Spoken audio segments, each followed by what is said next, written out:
তাহলে দেখো আমরা আর থিটা ফাই এর মানগুলো পেয়ে গেলাম। এটা হচ্ছে আর এর মান, এটা হচ্ছে থিটার মান, আর এটা হচ্ছে ফাই এর মান।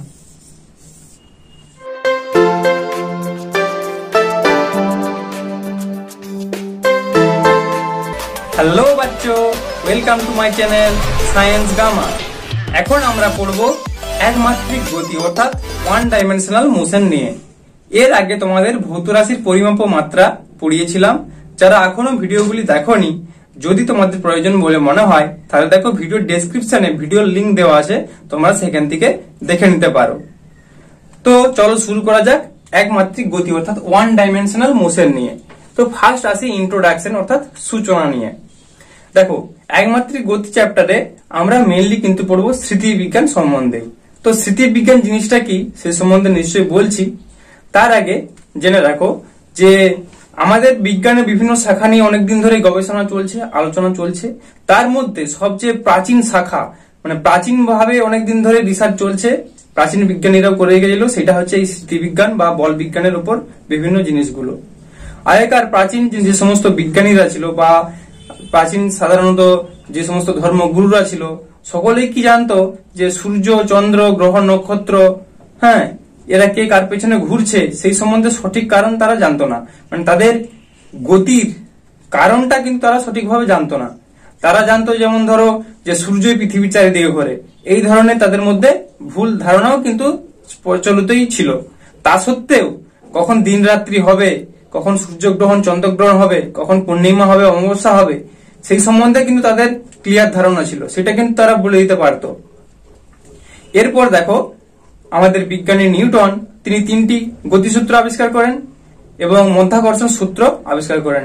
এই সূত্রগুলির আবিষ্কারের পর থেকেই এই বিজ্ঞানের আরো অনেক উদ্ভাবন হয়, অর্থাৎ এই স্থিতিবিজ্ঞান বা স্মৃতিবিজ্ঞান বা বলবিজ্ঞান যাই বলো, এর কিন্তু বিকাশ আরম্ভ হয়। তাহলে দেখো আগে কিন্তু বস্তুগুলোর গতি হয় সেইটুকুই জানা ছিল, গতির কারণ অনুসন্ধান হয়নি সঠিকভাবে। তাহলে এরপর যখন নিউটনের বিভিন্ন রকম সূত্রগুলো আমরা পেলাম, তারপর থেকে কিন্তু বলবিজ্ঞান অনেক স্ট্রং হয়, মানে বলবিজ্ঞানটাকে সঠিকভাবে ব্যাখ্যা করা যায়। তাহলে বলবিজ্ঞান বা বলবিদ্যার সংজ্ঞা যদি বলা হয় তাহলে কি বলবে না, বিজ্ঞানের যে শাখায় বস্তুর গতি সম্বন্ধে এবং গতিশীল বা স্থির বস্তুর উপর বলের প্রভাব সম্বন্ধে আলোচনা করা হয় তাকেই বলা হয় বলবিজ্ঞান বা বলবিদ্যা। এই বলবিজ্ঞানকে আবার দু ভাগে ভাগ করা হয়েছে। তাহলে দেখো বলবিজ্ঞান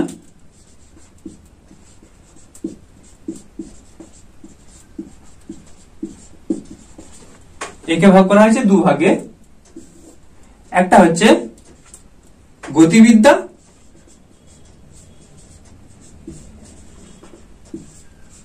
আর একটা হচ্ছে স্থিতিবিদ্যা বা স্থিতিবিজ্ঞান। স্থিতিবিদ্যা গতিবিজ্ঞানকে আবার দু ভাগে ভাগ করা হয়েছে। একটা হচ্ছে স্মৃতিবিজ্ঞান, যেটা আমাদের পাঠ্যের আলোচ্য মূল বিষয় স্মৃতিবিজ্ঞান,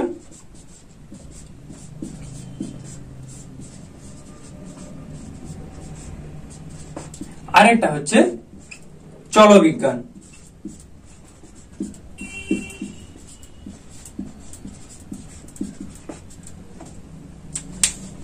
তাহলে বলবিজ্ঞানের সংজ্ঞা আমরা জানলাম। এবার আসছি গতিবিদ্যা বা গতিবিজ্ঞান কাকে বলে। তাহলে বিজ্ঞানের যে শাখায় বস্তুর গতি এবং গতির কারণ সম্বন্ধে আলোচনা করা হয় তাকে গতিবিদ্যা বা গতিবিজ্ঞান বলা হয়, অর্থাৎ ডাইনামিক্স।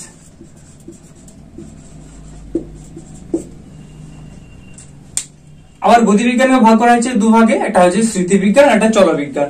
তো স্মৃতিবিজ্ঞান কাকে বলে না, দেখো গতিবিজ্ঞানে কি বলছি, বস্তুর গতি সম্বন্ধে এবং গতিশীল বস্তুর কারণ দুটো অনুসন্ধান করা হবে, অর্থাৎ গতিশীল বস্তুর উপর কিভাবে বল পড়ছে, কিভাবে তার গতিটা হচ্ছে, এই সম্বন্ধে আলোচনা করা হবে। তাহলে প্রথম যে কন্ডিশনটা, কেবলমাত্র বস্তুর গতি সম্বন্ধে আলোচনা করা হবে, সেটা হচ্ছে স্মৃতিবিজ্ঞানে, অর্থাৎ এটাকে বলা হয় কাইনামেটিক্স।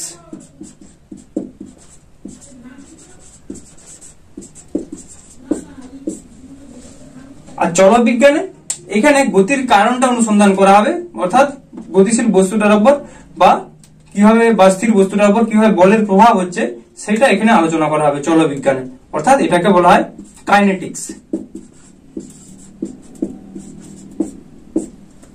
এরপর বলছি স্থিতি বিজ্ঞান বা স্থিতিবিদ্যা অর্থাৎ স্ট্যাটিক্স।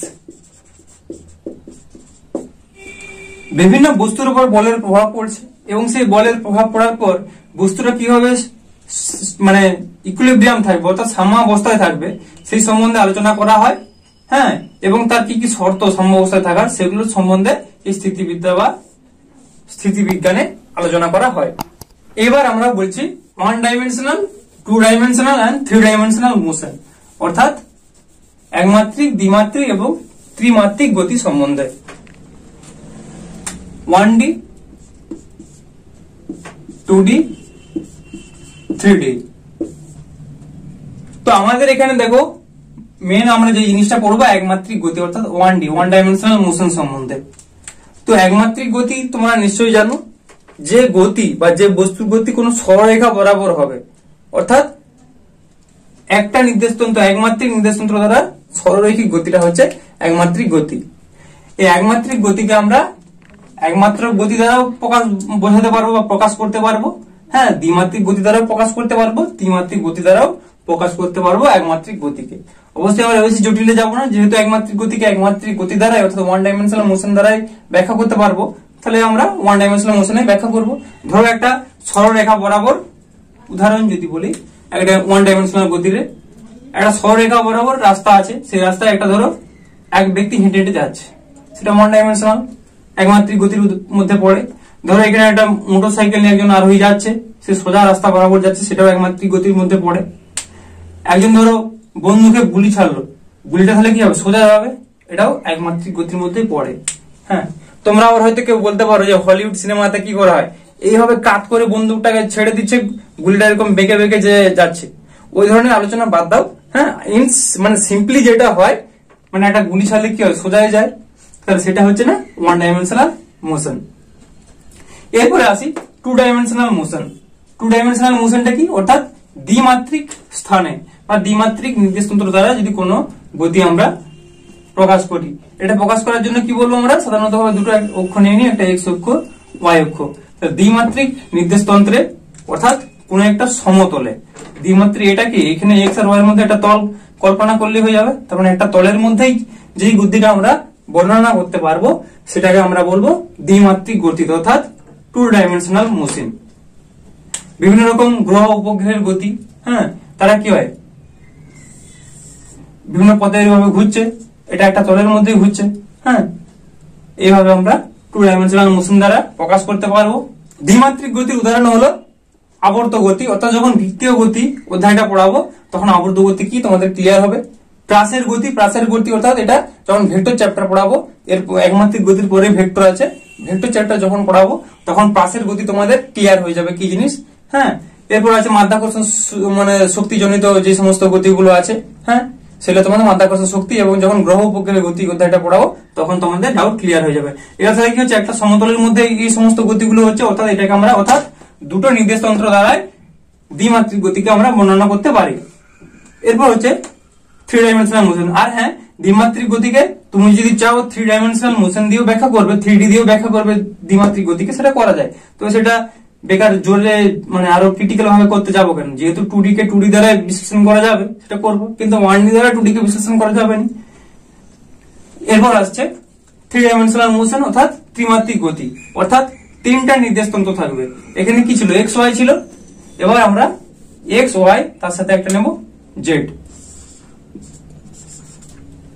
এমনি তোমাদের যখন 3 ডাইমেনশনাল কোন স্ট্রাকচার আঁকা হয় তখন কিন্তু জেডটা এদিকে না লিখে উপর দিকে থাকে, এটা যে ভুল নয়, এমনি সচরাচর আমাদের বিভিন্ন রকম ক্যালকুলেশন করতে সুবিধার জন্য আমরা কি নিই না, এখানে নিই এক্স, এখানে নিই ওয়াই, আর এখানে নিই জেড। 3 ডাইমেনশনাল গতি যখন আমরা পড়ি, অর্থাৎ কোন একটা ধরো স্পাইরাল গতি, এটা স্পাইরাল কিভাবে হচ্ছে, ধরো এইভাবে, এই গতিটাকে যদি আমরা বিশ্লেষণ করি, হ্যাঁ, তাহলে এটাকে আমরা 2D দ্বারা বিশ্লেষণ করতে পারবো। এটাকে একটা সমতলের মধ্যে হচ্ছে, এভাবে একটা তল লাগছে, আবার এটা দেখো এইভাবে আবার উঠে এইদিকে আসছে, মানে এইদিকেও একটা ডিস্টেন্স লাগছে।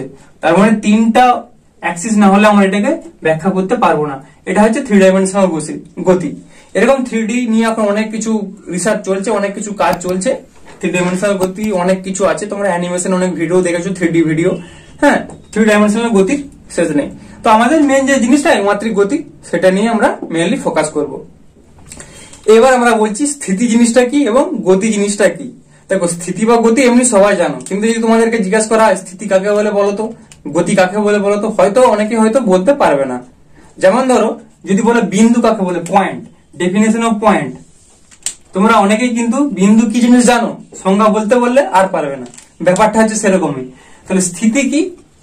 সময়ের সঙ্গে সঙ্গে যদি কোনো বস্তুর অবস্থার পরিবর্তন না হয়, অর্থাৎ টাইমের চেঞ্জের সাথে সাথে যদি পজিশনের চেঞ্জ না হয়, তখন সেই বস্তুটাকে আমরা কি বলবো? স্থিতিশীল বস্তু। আর ওই বস্তুটার এই অবস্থাটাকে আমরা কি বলবো না? স্থিতি। স্থিতি কি? যেমন ধরো, আমরা যেখানে আছি, আমরা পৃথিবীতে আছি, তাহলে পৃথিবীর সাপেক্ষে পৃথিবী থেকে দেখলে আমরা ঘর বাড়ি গাছপালা প্রভৃতি জিনিসকে স্থির দেখি। ওটা হচ্ছে বস্তুর অবস্থাটাই হচ্ছে ওই স্থির থাকার অবস্থাটাই হচ্ছে তার স্থিতি। এরপর বলছি গতি। গতি জিনিসটা কি? ধরো, সময় পরিবর্তনের সঙ্গে সঙ্গে যদি কোনো বস্তুর অবস্থার পরিবর্তন হয়, অর্থাৎ টাইম চেঞ্জ হওয়ার সাথে সাথে তার যদি পজিশনেরও চেঞ্জ হয়, তখন তাকে আমরা বলবো কিনা গতিশীল বস্তু। এবং বস্তুর এই অবস্থাটাকে আমরা বলবো কিনা গতি। এবার গতির কি উদাহরণ আছে? অনেক কিছু তোমরা জানো।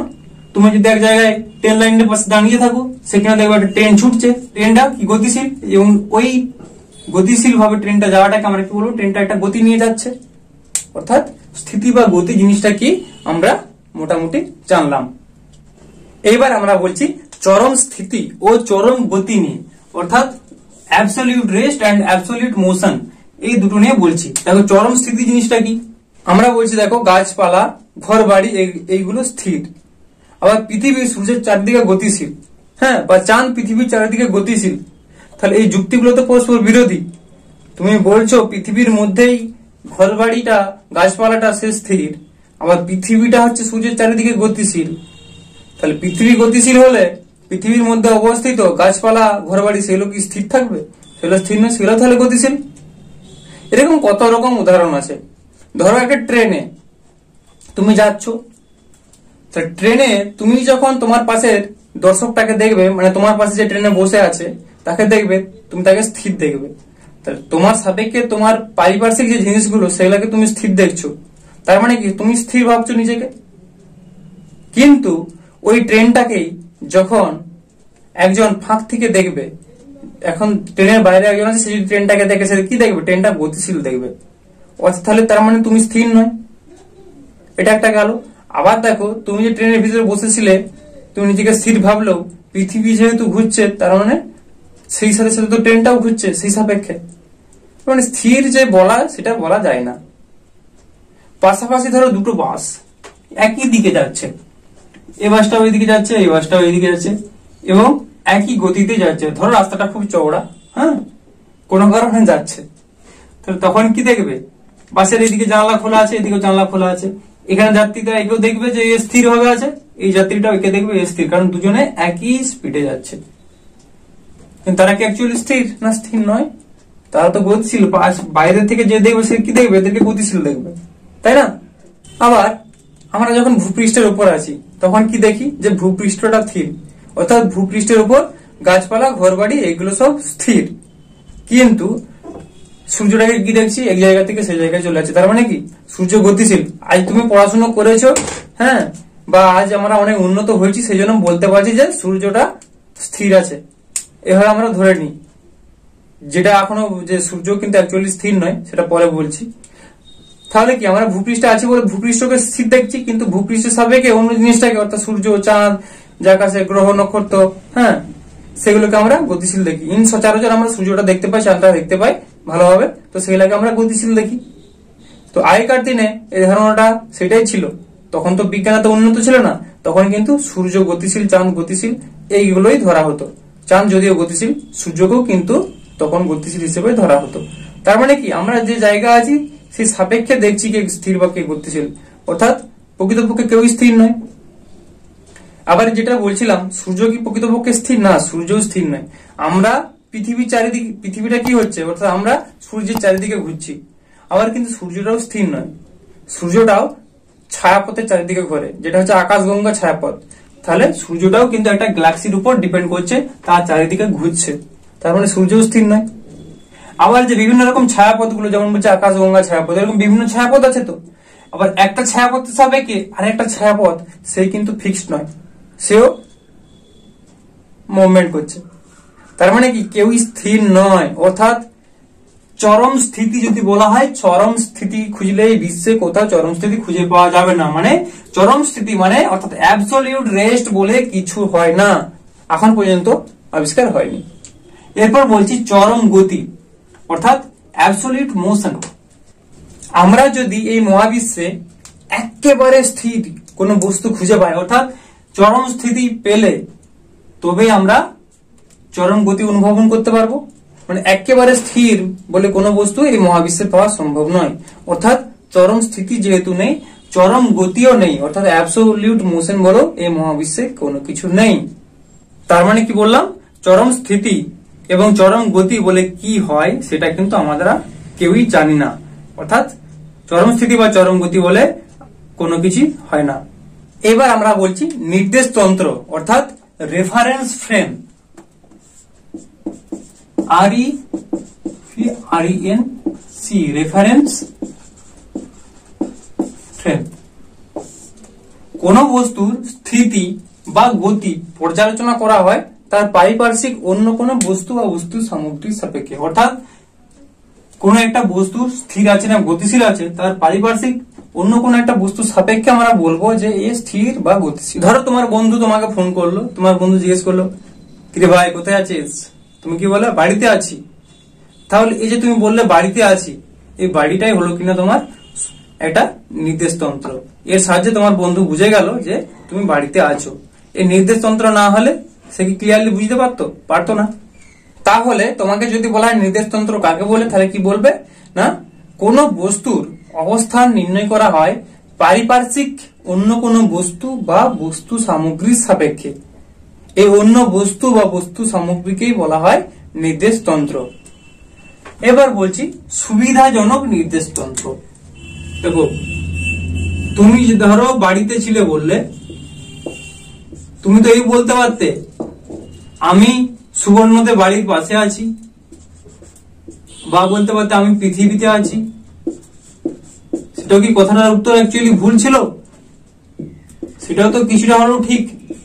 তার মানে সুবিধাজনক নির্দেশ তন্ত্র বলছি, তার মানে তুমি এমন একটা লোকেশন বলবে বা এমন একটা কোনো বস্তু বা বস্তু সামগ্রী উদাহরণ দিবে যার রেসপেক্টে বললে সেটা ইজিলি বোঝা সম্ভব হয়, সেটাকে আমরা বলছি কিনা সুবিধাজনক নির্দেশ তন্ত্র। অর্থাৎ সুবিধাজনক নির্দেশ তন্ত্র বলতে আমরা বুঝি যে একটা বস্তুর অবস্থান, হ্যাঁ, বা তার গতি বা স্থিতি, এগুলো আমরা পর্যালোচনা করলে বিভিন্ন রকম আমরা নির্দেশ তন্ত্র পেয়ে থাকি। অনেকগুলো নির্দেশ তন্ত্র থেকে বলা যায়। সেই নির্দেশ তন্ত্রগুলোর মধ্যে যেই নির্দেশ তন্ত্রটা নিয়ে আমরা বললে খুব ইজিলি ওটা বুঝতে পারবো, বা যদি কোনো ক্যালকুলেশনের ব্যাপার থাকে ক্যালকুলেশন করতে পারবো, যেটা হবে খুব সহজে যেই নির্দেশ তন্ত্র থেকে নিয়ে আমরা বলতে পারবো বা করতে পারবো, সেটাকে আমরা বলবো সুবিধাজনক নির্দেশ তন্ত্র। এই সুবিধাজনক নির্দেশ তন্ত্র বলতে গেলে ফার্স্টে যদি বলো পৃথিবীর গতি।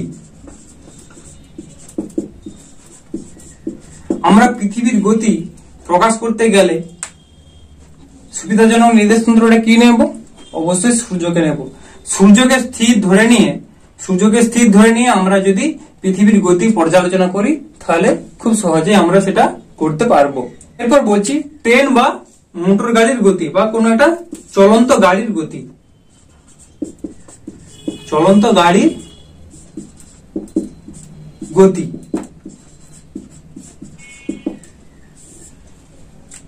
কোন একটা চলন্ত গাড়ি, তার গতি যদি আমরা বর্ণনা করি তাহলে কি আমরা চাঁদের সাপেক্ষে এর গতি বর্ণনা করব? নিশ্চয় না। বা একটা চলন্ত গাড়ি যাচ্ছে, হ্যাঁ, তার সাপেক্ষে আরেকটা অন্য স্পিড নিয়ে আরেকটা চলন্ত গাড়ি যাচ্ছে, হ্যাঁ, তুমি ধরো বাইকে পাশ দিকে যাচ্ছ, তাহলে তোমার সাপেক্ষে কি তুমি এর গতি নির্ণয় করবে? নিশ্চয়ই সেটা করা অনেক জটিল হবে।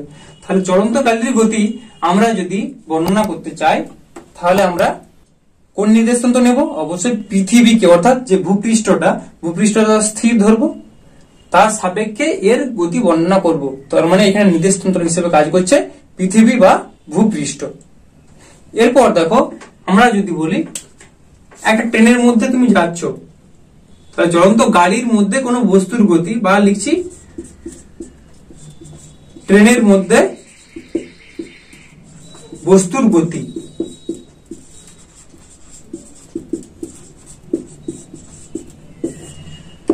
ধরো তুমি একটা ট্রেনে যাচ্ছ, ট্রেনে একটা রবারের বলকে নিয়ে এরকম করে ক্যাচ লুকছো। দেখো, বলটাকে যখন ছেড়ে দিচ্ছ, বলটা তো তখন কারো কোনো সময় টাচ নেই, কিন্তু বলটা আবার যখন পড়ছে তোমার হাতে এসেই পড়ছে। তাহলে যে বলটা যাচ্ছে নামছে, এর যদি গতিটা বর্ণনা করা যায়, এইটা কি আমরা পৃথিবীর সাপেক্ষে এই রবারের বলটার গতি যদি বর্ণনা করি, ক্যালকুলেশনটা কত কঠিন হবে বুঝতে পারছো? দম বেরিয়ে যাবে ক্যালকুলেশন করতে। তার মানে তখন আমরা সুবিধাজনক নির্দেশতন্ত্র নেব কিনা ওই ট্রেনটাকে, মানে ট্রেনটাকে স্থির ধরে নেব, এবং নির্দেশতন্ত্র মানে কি কোন একটা স্থির ধরে নিয়ে তার সাপেক্ষে আমরা ক্যালকুলেট করবো। ট্রেনটাকে স্থির ধরে নেব, দিয়ে রবারের বলটাকে ক্যাচ লুকছো, সেটার গতি আমরা বের করব খুব সহজেই। তাহলে আমরা গতিটা বর্ণনা করতে পারবো। এরকম সুবিধাজনক নির্দেশতন্ত্রের প্রচুর উদাহরণ আছে, তোমরা বাস্তবে অনেক কিছুই এই ধরনের ঘটনা দেখে থাকো। সুতরাং এখান থেকে আমরা কি বুঝতে পারছি যে কোন বস্তুর স্থিতি বা গতি বর্ণনা করার জন্য কোনো একটা নির্দেশতন্ত্র ছাড়া কিন্তু আমরা বলতে পারবো না। অর্থাৎ সেখানে যদি উল্লেখ নাও থাকে, আমাদের ধরে নিতে হবে কোনো একটা নির্দেশতন্ত্রের সাপেক্ষে ওটা হচ্ছে। অর্থাৎ যেমন ধরো ঘর বাড়ি গাছপালা এগুলো বলছি আমরা স্থির, অর্থাৎ এখানে আমরা ভূপৃষ্ঠ বা পৃথিবীকে স্থির নির্দেশতন্ত্র হিসেবে ধরে নিয়েই বলতে পারছি যে ঘর বাড়ি বা গাছপালা স্থির। এবার আমরা বলছি সব স্থিতি বা গতি আপেক্ষিক। ধরো কোনো স্থিতি বা গতি যদি আমরা নির্ণয় করতে চাই, তাহলে কোনো একটা নির্দেশতন্ত্রের সাপেক্ষ ছাড়া কিন্তু আমরা বলতে পারবো না যে বস্তুটা স্থির বা বস্তুটা গতিশীল। তাহলে দেখো, তুমি রাস্তার সাইডে দাঁড়িয়ে আছো, রাস্তার মধ্যে দিয়ে একটা বাস যাচ্ছে, তাহলে তোমার তুমি কি দেখছো? তোমার চোখ কি দেখছে? যে বাসটা গতিশীল, অর্থাৎ ভূপৃষ্ঠ বা পৃথিবীর সাপেক্ষে বাসটা গতিশীল। আবার ধরো পাশাপাশি দুটো ট্রেন বা দুটো বাস, পাশাপাশি দুটো বাস ধরো একই স্পিডে যাচ্ছে, তখন পাশাপাশি অবস্থিত, যেটা একটু আগে বলছিলাম, তাহলে কি এর দর্শক বা এর যে যাত্রীগুলো আছে, আবার এর বাসের যে যাত্রী আছে, তারা পরস্পরকে কি দেখবে? তারা পরস্পরকে দেখবে যে উভয়ের সাপেক্ষে তারা স্থির আছে। তার মানে কি, তারা তো ভূপৃষ্ঠের সাপেক্ষে দুজনেই গতিশীল, উভয়ই গতিশীল, কিন্তু তারা দেখবে যে তারা উভয়ের সাপেক্ষে, অর্থাৎ এই দুটো বাসের যাত্রীরা তারা পরস্পরকে যেহেতু একই স্পিডে যাচ্ছে দেখবে স্থির হয়ে আছে। আবার দেখো, একটা ট্রেন ধরো এই দিকে যাচ্ছে, পূর্ব দিকে যাচ্ছে ট্রেন একটা, এখানে একটা গাছ আছে, ট্রেনের যে যাত্রী, এখানে ধরো একজন যাত্রী বসে আছে, সে যাত্রীটা কি দেখবে? ট্রেনটা যদি পূর্ব দিকে যায়, যাত্রীটা দেখবে যে এই গাছপালাটা, এই গাছটা পশ্চিম দিকে গতিশীল। সেটা স্বাভাবিক, কারণ ট্রেনে এর সাপেক্ষে যে সমস্ত আরো যাত্রীরা বসে আছে তারা তো স্থির হয়ে আছে, তার মানে সে নিজেকে অবশ্যই স্থির ভাববে। তাহলে সে কি দেখবে? যে গাছপালাটা পশ্চিম দিকে গতিশীল, সে যেহেতু পূর্ব দিকে যাচ্ছে। আবার দেখো, তার মানে কি এর নির্দেশতন্ত্র হচ্ছে এই ট্রেনটাই। আবার যদি ভূপৃষ্ঠের গতি বলি বা পৃথিবীর গতি বলি, তাহলে সে আবার কি সূর্যের চারিদিকে গতিশীল। অর্থাৎ সূর্যকে যদি আমরা নির্দেশতন্ত্র হিসেবে ধরে নিই, তখন কিন্তু পৃথিবীটাও স্থির নয়, পৃথিবীটাও গতিশীল। তাহলে আমরা একটু আগে বললাম যে চরম স্থিতি বা চরম গতি বলে কিছু হয় না। তার মানে কি, কোন গতি, সব স্থিতি বা গতি হচ্ছে আপেক্ষিক, মানে কোন নির্দেশতন্ত্রই স্থির নয়। একটু আগে আমরা পড়েছিলাম চরম স্থিতি ও চরম গতি জিনিসটা কি। তার মানে চরম স্থিতি ও চরম গতি বলে কোনো কিছু হয় না, অর্থাৎ কোন নির্দেশতন্ত্রই একেবারে স্থির নয়। তার মানে কি, কোন নির্দেশতন্ত্রের সাপেক্ষেই তো আমরা কোনো বস্তুর আমরা অবস্থান নির্ণয় করি বা তার গতি বা স্থিতি বর্ণনা করি। তার মানে আমরা বলতে পারি স্থিতি বা গতি হচ্ছে আপেক্ষিক, সব বস্তুর ক্ষেত্রে স্থিতি বা গতিটা হচ্ছে আপেক্ষিক। এইবার আলোচনা করছি কার্টেসীয় নির্দেশতন্ত্র, অর্থাৎ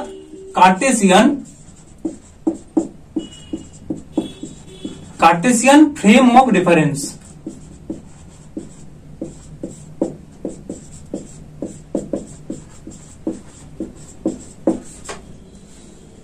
বিজ্ঞানী, একজন ফরাসি বিজ্ঞানী, তার নাম ছিল ডেকার্ত। এর লাস্টে কার্ত আছে, এখান থেকে আসছে কার্তেজীয় নির্দেশতন্ত্র। সেই এই জিনিসগুলো ব্যাখ্যা করেছিল। তো কার্তেজীয় নির্দেশতন্ত্র কি? তোমাদের 1 ডাইমেনশনাল, 2 ডাইমেনশনাল, 3 ডাইমেনশনাল মোশন বলছিলাম। সেই জিনিসটাই ধরো একটা কণা একমাত্রিক দেশে বা একমাত্রিক স্থানে অবস্থান করছে, সে স্থির থাকুক বা গতিশীল থাকুক। হ্যাঁ, এখানে ধরো একটা কণা বা এখানে এক ব্যক্তি একটা সরলরেখা বরাবর যাচ্ছে। আর যখন আমরা ছবি এঁকে কোনো কিছু বলবো তখন সেটাকে কি সাধারণত কণা হিসেবে ধরে নেবো। একটা ব্যক্তি, সেটাকে তখন একটা কণা হিসেবে ধরে নেবো। হ্যাঁ, তা সরলরেখা গতি বরাবর যাচ্ছে, তাহলে এখানে ছিল পি থেকে অবস্থান হয়ে গেল এখানে পি টেস্ট। তাহলে এর যে গতিটা আমরা বর্ণনা করব, এইটা হচ্ছে একমাত্রিক নির্দেশতন্ত্র দ্বারা, অর্থাৎ 1 ডাইমেনশনাল মোশন দ্বারা এর কিন্তু আমরা গতিটা নির্ণয় করতে পারবো। এরপর আছে দ্বিমাত্রিক গতি, অর্থাৎ 2 ডাইমেনশনাল মোশন। 2 ডাইমেনশনাল মোশন হলে আমরা কি ধরে নেব যে দুটো নির্দেশতন্ত্র লাগবে। দুটো নির্দেশতন্ত্রের সাহায্যে যদি কোনো একটা গতি আমরা বর্ণনা করতে পারি বা স্থিতি বর্ণনা করতে পারি, অর্থাৎ সমতলে, 2 ডাইমেনশনাল মানে কি, এটা সমতল, অর্থাৎ এদিকে হচ্ছে এক্স, এদিকে হচ্ছে ওয়াই, এটা নাম দেবো ও। এইখানে ধরো কোনো একটা বস্তু আছে এই জায়গাটাতে, এর নাম হচ্ছে পি।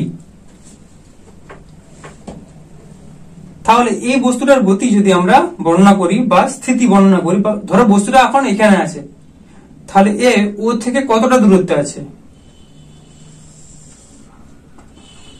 এটা যদি আমরা বর্ণনা করতে চাই তাহলে কিন্তু আমাদের দুটো ডাইমেনশনাল লাগবে, এক্স ওয়াই। ধরো এই দূরত্বটা আমরা ধরে নিচ্ছি আর।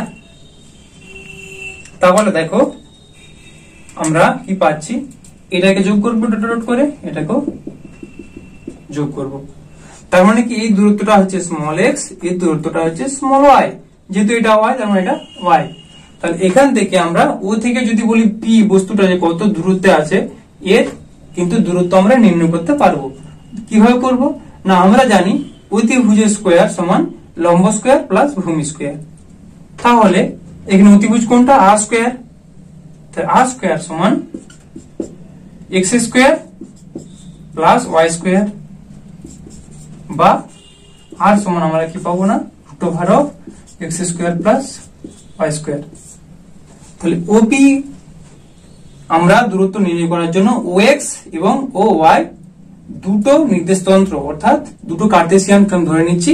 তার সাহায্যে আমরা পি বিন্দুর অবস্থান বলতে পারছি যে x root over x square plus y square দূরত্বে, অর্থাৎ ও বিন্দু থেকে x square root over x square plus y square দূরত্বে পি বিন্দুটা আছে।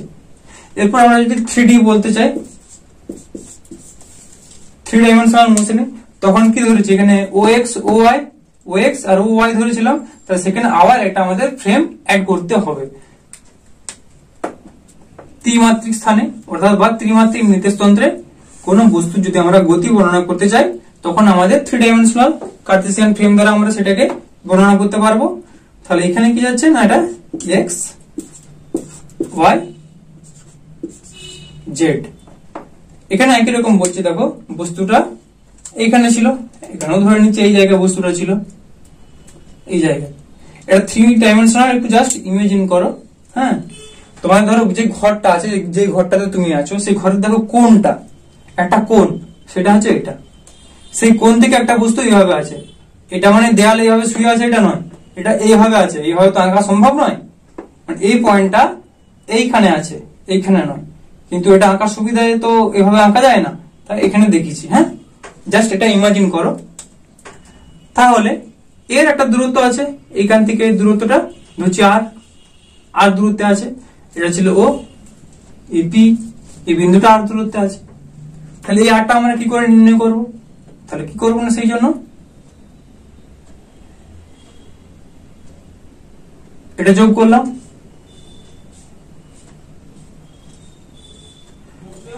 আর এটা যোগ করলাম, মানে কি দেখো ব্যাপারটা, একটা টর্চ লাইট জাস্ট এর উপর থেকে যদি টর্চ লাইটটা টিপে ধরি, এটা ধরো একটা এরকম স্টিক দেওয়া আছে বা ধরো এখানে বিন্দুটা আছে, এরকম করে ধরে দেবে, তাহলে কি দেখবো এর ছায়াটা এখানে পড়বে, সেই ছায়াটার সঙ্গে এটা আমরা যোগ করেছি। এটার নাম দিয়ে দাও পি ড্যাশ। তাহলে দেখো এটার সাথে এটা সমান্তরাল হচ্ছে, মানে এখান থেকে এই দূরত্বটা কি ছিল জেড, তার মানে এটা হচ্ছে জেড,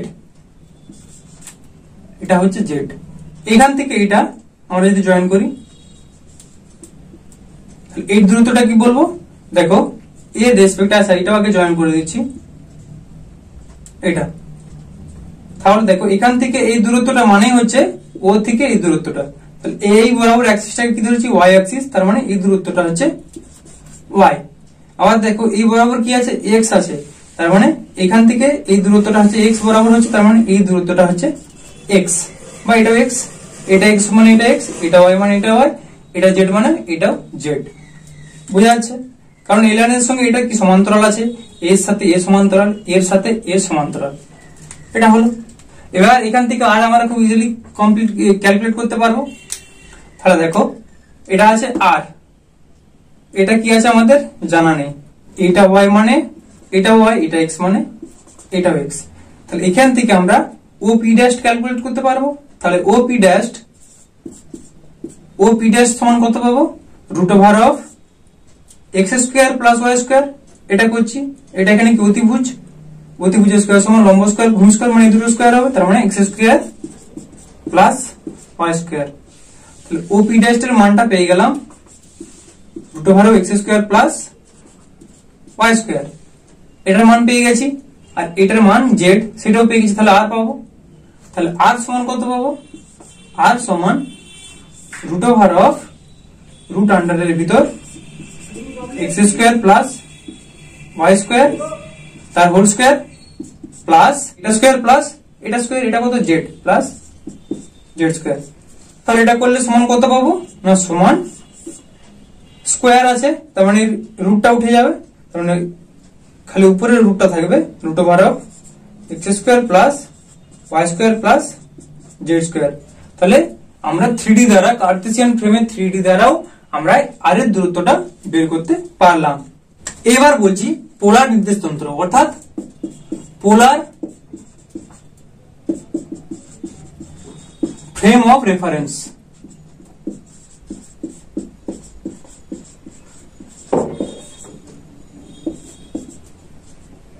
যেমন দেখো 2 ডাইমেনশনাল মোশন যখন কার্টেসিয়ান নির্দেশ তন্ত্রে বললাম, সেই ক্ষেত্রে কি ছিল,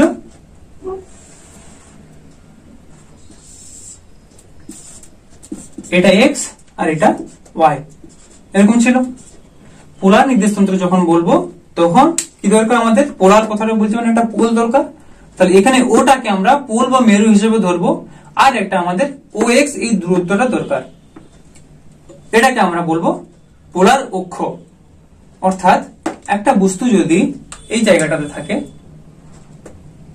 তখন এই বস্তুর অবস্থান সূচিত করার জন্য আমরা কি করব না, ও থেকে কত দূরত্বে আছে যদি আমরা বের করতে চাই, এটা জয়েন করব, এই বস্তুটা হচ্ছে পি।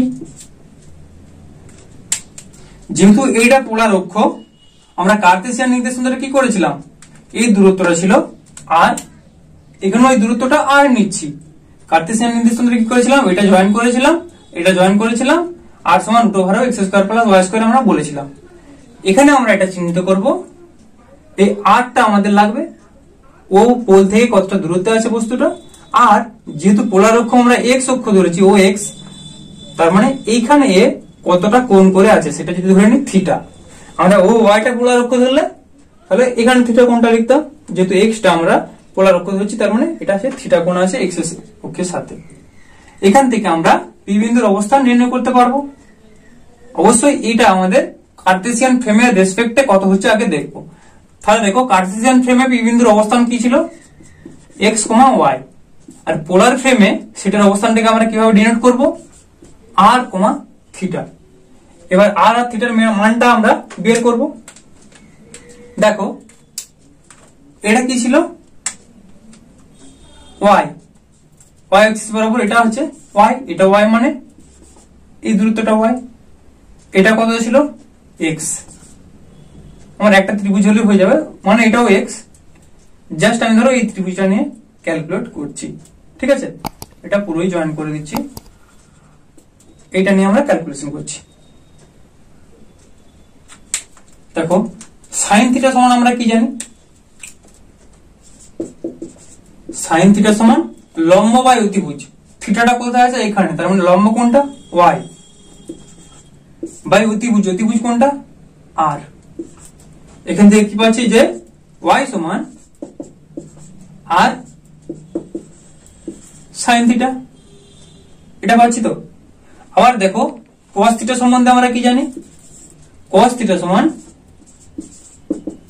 ভূমি বাই অতিভুজ, ভূমি কোনটা এটা এক্স, বাই অতিভুজ কোনটা আর। এখান থেকে আমরা x সমান কত পাচ্ছি, x সমান আর cos থিটা। এবার দেখো 1 স্কয়ার প্লাস 2 স্কয়ার করবো, আমাদের পোলারে আমরা বের করছি, অর্থাৎ আর এর মানটা বের করবো। কিন্তু x y এর মান যেহেতু বেরিয়ে গেছে, আর এর মান ইজিলি বের করতে পারবো, আর থিটার মান আমাদের বের করতে হবে। তাহলে দেখো এখানে 1 স্কয়ার প্লাস 2 স্কয়ার যদি করি, 1 স্কয়ার প্লাস 2 স্কয়ার, তাহলে কি পাবো দেখো x square plus y square,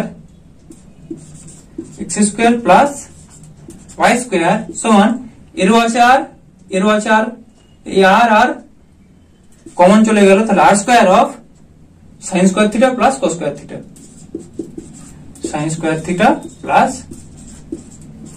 কস স্কয়ার থিটা।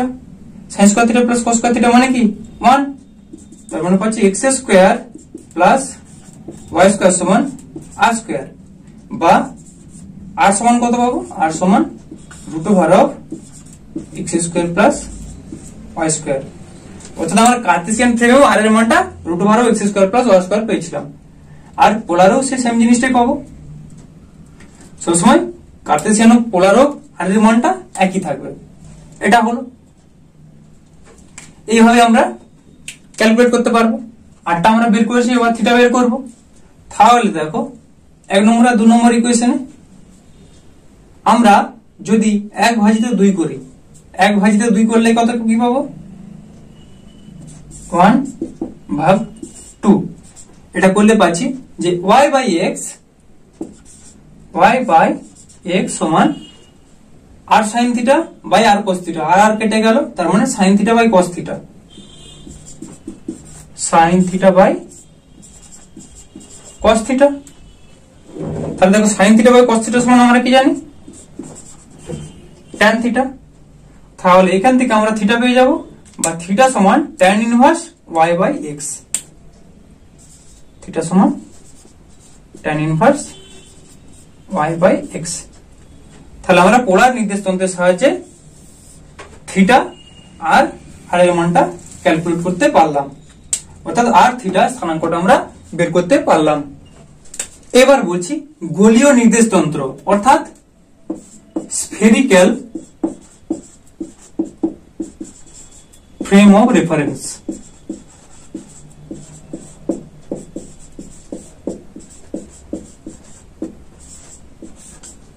দেখো এর আগে তোমাদের পোলার নির্দেশ তন্ত্র বললাম, পোলার নির্দেশ তন্ত্রটা কি ছিল 2 ডাইমেনশনাল ছিল, আর স্ফেরিক্যাল ফ্রেম অফ রেফারেন্স অর্থাৎ গোলীয় নির্দেশ তন্ত্রটা হবে 3 ডাইমেনশনাল। তার মানে এটা একটা স্ফিয়ার, গোলকের ক্ষেত্রে হবে, যেহেতু গোলীয় নির্দেশ তন্ত্র বলছি। তাহলে দেখো একটা গোলক আঁকছি, এটা ভালো করে বুঝবে, তোমাদের বইয়ে ক্যালকুলেশন গুলো অত করা নেই, আর এটা তোমাদের কোন কম্পিটিটিভ পরীক্ষার জন্য ক্যালকুলেশনটা তোমাদের জানা জরুরি আছে। তাহলে গোলকটার কেন্দ্রবিন্দু এখানে ছিল আমাদের, কি দেখো আগে বললাম যে স্ফেরিক্যাল ফ্রেম অফ রেফারেন্স মানে 3 ডাইমেনশনালি করতে হবে। তাহলে আমরা কি করব, x y z 3টা অক্ষ আঁকবো।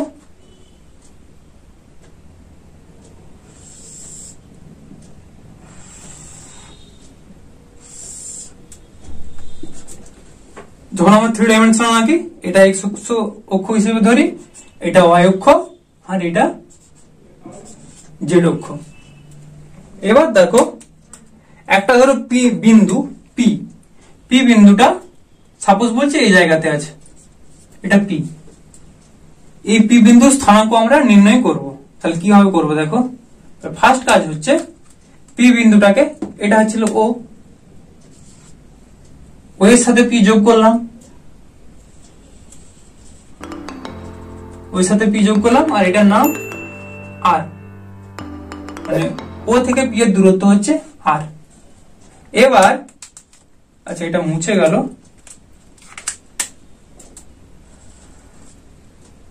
এবার একই রকম যেটা বলছিলাম তোমাদের, একটা টর্চ লাইট যদি এখানে জ্বালা হয়, এভাবে করলে কি হবে, এর ছায়াটা এখানে পড়বে, তাই না, এর ছায়াটা এখানে পড়বে। তার মানে পি বিন্দুর যে প্রজেকশনটা পাবো সেটা ধরো এখানে এই বিন্দুটাতে, বা একটু নিচে নিচে এখানে, এটার নাম দিচ্ছি সাপোজ পি ড্যাশ। এবার আমরা কি করছি দেখো, ও আর পি ড্যাশ যোগ করছি, ও আর পি ড্যাশ যোগ করলাম। আবার একই রকম ভাবে এই বিন্দুগুলো যোগ করছি,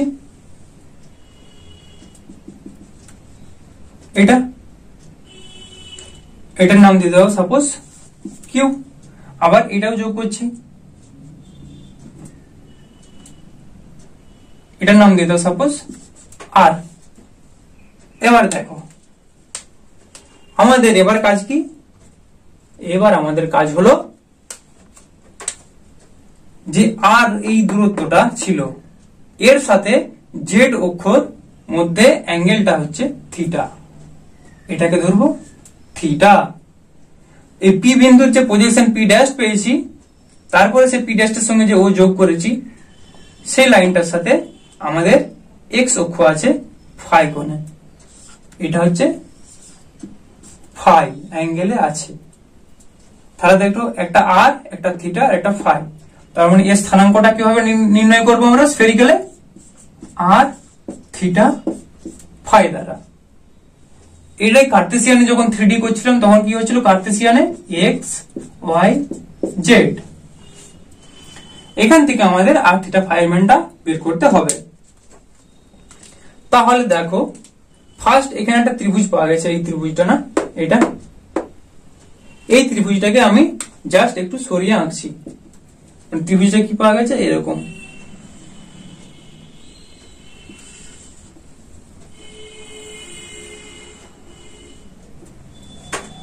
এটা ছিল ও, এটা ছিল পি ড্যাশ, এটা ছিল পি। তোমাদের হয়তো এখন কারো মনে প্রশ্ন জাগবে যে এইটা কেন পি ড্যাশ, এই কোণটা, অর্থাৎ এই কোণটা মানে তো এই কোণটা, এখানে এটা দেখো 90 ডিগ্রি দেখেছি, এটা হ্যাঁ সত্যি 90 ডিগ্রি। ছবির 3 ডাইমেনশনালি তোমাদের ইমেজ করতে হবে। 3 ডাইমেনশনালি জিনিসটা যদি কি হয়, এখানে একটা ছায়া ফেললে, আলো ফেললে এটা যেটা পড়বে এটা 90 ডিগ্রি হবে। ছবি এটা তোমাদের বুঝতে অসুবিধা হচ্ছে, এটা 90 ডিগ্রি। তাহলে এটা 90 ডিগ্রি হলে আর একটা কি জিনিস দেখো, এটা কত, এই কোণটা, এটা ছিল থিটা। এই অ্যাক্সিসের সঙ্গে অর্থাৎ জেড অ্যাক্সিসের সঙ্গে এই পি পি ড্যাশটা কি আছে, সমান্তরাল ভাবে আছে। তাহলে জেড আর ও সমান্তরাল পি পি ড্যাশ, এবং ও পি হচ্ছে কি একটা সাধারণ বাহু বা এর মধ্যে ভেদক। তাহলে আমরা এই কোণটা যদি থিটা হয়, তাহলে এই কোণটাকে আমরা থিটা বলতে পারি, কারণ কি দুটো একান্তর কোণ। তার মানে এখানে এটা আমরা পাচ্ছি থিটা। এবার দেখো কি ছিল, এই দূরত্বটা কি ছিল, জেড, এটা জেড মানে এটাও জেড, অর্থাৎ এটা হচ্ছে জেড। আবার দেখো এই ওপির মধ্যে দূরত্ব কত ছিল, আর। এবার থিটাটা যেখানে থাকবে সে রেসপেক্টে আমরা ভূমি পাবো, এটা তাহলে অতিভুজ, আর ভূমি যেহেতু থিটা এখানে আছে, এটা হচ্ছে ভূমি, পি পি ড্যাশ হচ্ছে ভূমি এই ত্রিভুজটার। তার মানে cos থিটা সমান আমরা কি জানি দেখো, cos থিটা সমান ভূমি বাই অতিভুজ, অর্থাৎ z by r, z by r. এখান থেকে আমরা কি পাবো, যে জেড সমান আর cos থিটা, এটা পেলাম। আবার দেখো আর একটা ত্রিভুজ পাচ্ছি আমরা এখানে, ও কিউ পি ড্যাশ। তাহলে কি পাচ্ছি দেখো, ও কিউ পি ড্যাশ।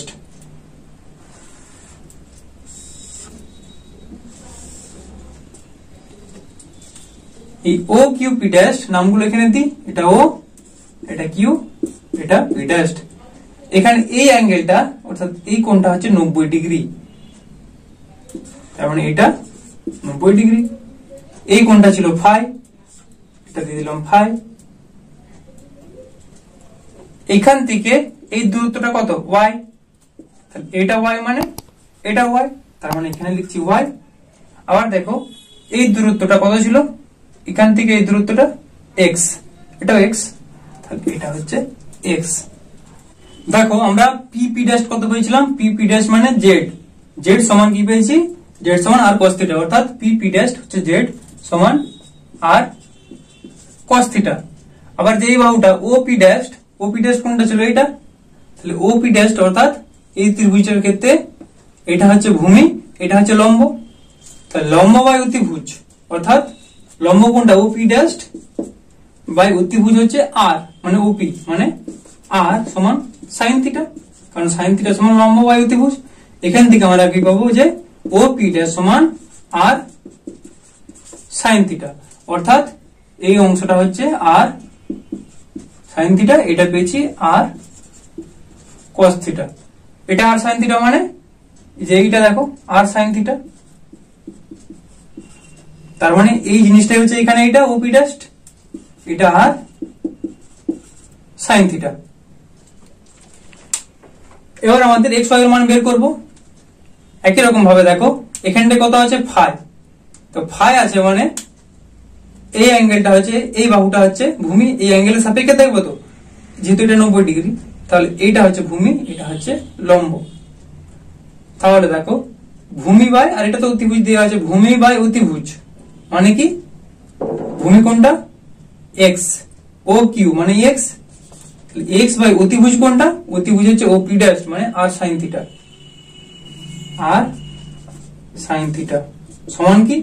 ভূমি বাই অতিভুজ মানে কি? কস থিটা সমান ভূমি বাই অতিভুজ, এখানে কস ফাই আছে যেহেতু ফাই, কস ফাই সমান ভূমি বাই অতিভুজ, কস ফাই সমান ভূমি বাই অতিভুজ। তাহলে এখান থেকে এক্স এর মানটা পাবো, ইমপ্লাইজ এক্স সমান r sine theta cos phi, এটা পেলাম। আবার দেখো ভূমি বাই অতিভুজ করলাম, এবার লম্ব বাই অতিভুজ করবো। তাহলে লম্ব বাই অতিভুজ করলে কি পাবো? না লম্ব বাই অতিভুজ মানে সাইন থিটা, এখানে সাইন থিটা না, এখানে সাইন ফাই, সাইন ফাই সমান লম্ব বাই অতিভুজ, তাহলে সাইন ফাই সমান লম্ব হচ্ছে ওয়াই আর অতিভুজ হচ্ছে আর সাইন থিটা, আর সাইন থিটা। তাহলে এখান থেকে আমরা ওয়াই এর মানটা পাবো, ওয়াই সমান আর সাইন থিটা, আর সাইন থিটা সাইন ফাই, এটা ধরো 3। তাহলে আমরা এক্স ওয়াই আর জেড এর মান পেয়ে গেলাম, এক্স এর মান পেয়েছি, ওয়াই এর মান পেয়েছি আর জেড এর মান পেয়েছি। এখান থেকে আমাদের বের করতে হবে কিনা আর থিটা ফাই, অর্থাৎ এখানে দুটো হচ্ছে অ্যাঙ্গেল লাগছে আর একটা বাহু লাগছে বা ডিস্টেন্স লাগছে। এখানে আছে r sine theta sine phi, আর এখানে আছে r sine theta cos phi. তাহলে আমরা যদি 3/2 করে দিই তাহলে sine phi by cos phi পেয়ে যাবো, সেখান থেকে ফাইটা বের করতে পারবো। তাহলে আমরা কি করছি দেখো 3/2 করছি,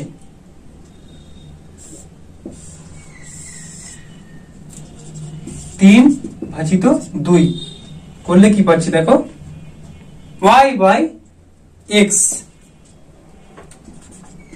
y বাই এক্স সমান আর সাইন থিটা কেটে গেল, তাহলে sine phi by cos phi পাচ্ছি, মানে sine phi by cos phi মানে ট্যান ফাই। এখান থেকে কি পাচ্ছি? ফাই সমান tan inverse y by x. অর্থাৎ আমরা যদি কার্টেসিয়ান ফ্রেমে এর মানটা জানি, কার্টেসিয়ান ফ্রেম মানে কি এক্স ওয়াই জেড এ যদি আমরা মানগুলো জানি, তাহলে পোলারও আমরা স্ফেরিক্যালও বের করতে পারবো, ফাই সমান tan inverse y by x, তাহলে ফাইটা গেল।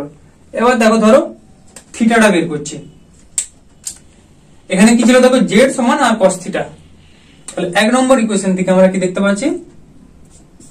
1 নম্বর ইকুয়েশন থেকে আমরা দেখতে পাচ্ছি যে জেড সমান আর কস থিটা বা থিটা সমান কস ইনভার্স জেড বাই আর। তাহলে এখান থেকে কি পাচ্ছি? থিটা সমান কস ইনভার্স জেড বাই আর।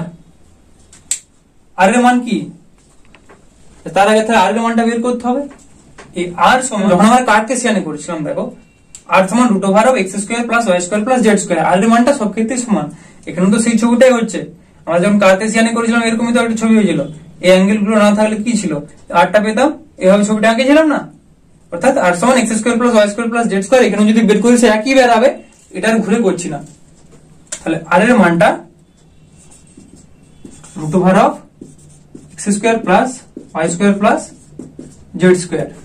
তাহলে এখান থেকে আমরা cos inverse z by r মানে z by root over of x square plus y square plus z square এটা পাবো। তাহলে দেখো আমরা আর থিটা ফাই এর মানগুলো পেয়ে গেলাম। এটা হচ্ছে আর এর মান, এটা হচ্ছে থিটার মান, আর এটা হচ্ছে ফাই এর মান। অর্থাৎ কার্টেসিয়ান ফ্রেম থেকে আমরা স্ফেরিক্যাল ফ্রেমে কনভার্ট করতে পারলাম বা স্ফেরিক্যাল ফ্রেমে মানগুলো নির্ণয় করতে পারলাম। তোমাদের ভিডিওটা আজকে অনেক বড় হয়ে যাচ্ছে, তো আজকে এইটুকুই পড়ানো থাক। এরপরে তোমাদের কলনবিদ্যা আছে, সেটা নেক্সট ভিডিওতে পড়াবো। তো আজকে যদি এই ভিডিওটি ভালো লেগে থাকে তাহলে ভিডিওটিকে অবশ্যই একটা লাইক করো, আর যদি আমার চ্যানেলে নতুন হয়ে থাকো তাহলে চ্যানেলটিকে সাবস্ক্রাইব করো এই ধরনের পরবর্তী ভিডিও পাওয়ার জন্য। ওকে, ভালো থাকো, ধন্যবাদ।